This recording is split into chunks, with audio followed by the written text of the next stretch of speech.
Hello, welcome to this mini podcast episode called We Should Not Be Farming the Same. If you were following me a couple of months ago, then you know I did a mini podcast style series where I discussed the 12 principles of permaculture, and each post was its own mini podcast. Sometimes we have more to say than what can fit in a few characters in a podcast, in a post caption. And so I thought a mini podcast would be a good way to help share some thoughts or ideas or experiences that I have. Today, I'm talking about we shouldn't be farming the same. So I have this running list, I'm not joking, on my phone, of ways that I've sort of bucked the agricultural system. And I think these things aren't out of a desire to be rebellious. What it is if you are truly in connection, I think, with your land and truly observing your plants and animals, farming and agricultural norms are not going to always apply to you. So while we all might have the same fundamentals, we should not be farming the same because we do not have the same climates, we do not have the same animals, we don't have the same schedules, personalities, the list goes on and on and on. So let me give you a few examples. In my permaculture course through Cornell that I'm currently taking, there was a video that was posted about questioning planting native plants. And before I get into this, don't close this out. I'm not saying don't plant native plants. But I have been questioning planting solely native plants for a long time, and here's why. Native plants, native to what climate? Our climates are changing, our weather patterns are changing, and if you don't believe in that, you can at least look and say that you would agree, hopefully, that migration patterns are changing for insects and birds and other wildlife. So plants that they feed off of and that they need have changed. And that's scientifically proven across the United States. So I personally no longer solely try to plant natives because I think the time to when these plants were native has passed. And on top of that, a lot of plants that are natives aren't truly natives. They were introduced by way of Europe in the 1800s. And so that's an interesting discussion that has kind of spawned through my classmates and my lectures that I've been watching through school.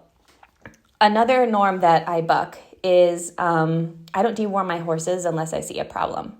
There are a lot of horse owners that deworm on a routine schedule, mainly and most commonly spring and fall. My horses, because we pasture rotate, are very healthy and they don't have worms. Now, if they do have worms, I treat.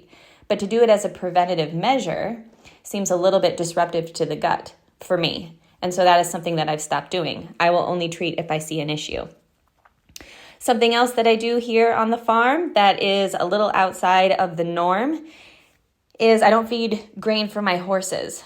After I had colic for a horse and some weird unexplained weight loss for another, I decided to go grain-free and up the intake of vitamins and minerals through a supplement, eliminate grain, and just have my horses go off of hay and natural forage.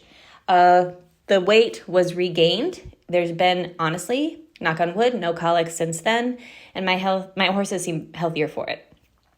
And then one more example I have is I'm not going to be using a coop for my ducks and geese anymore unless we are in an extreme weather event. I know that sounds ludicrous. Hang tight. Just listen. I have livestock guardian dogs. Come May of this past year, we had to remove access to the stream for our ducks and geese because of the whole avian flu that was taking place. And I put them in a pasture. I gave them proper fencing.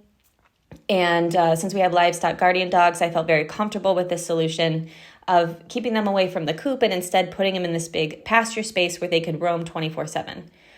Well, what was really interesting is I observed the ducks at night nesting amongst grass like wild ducks, and their egg counts actually rose. They were laying more eggs, and they just seemed a lot healthier. But I was also saving money on bedding. I do the deep litter method in the coop, and I wasn't having to do that anymore.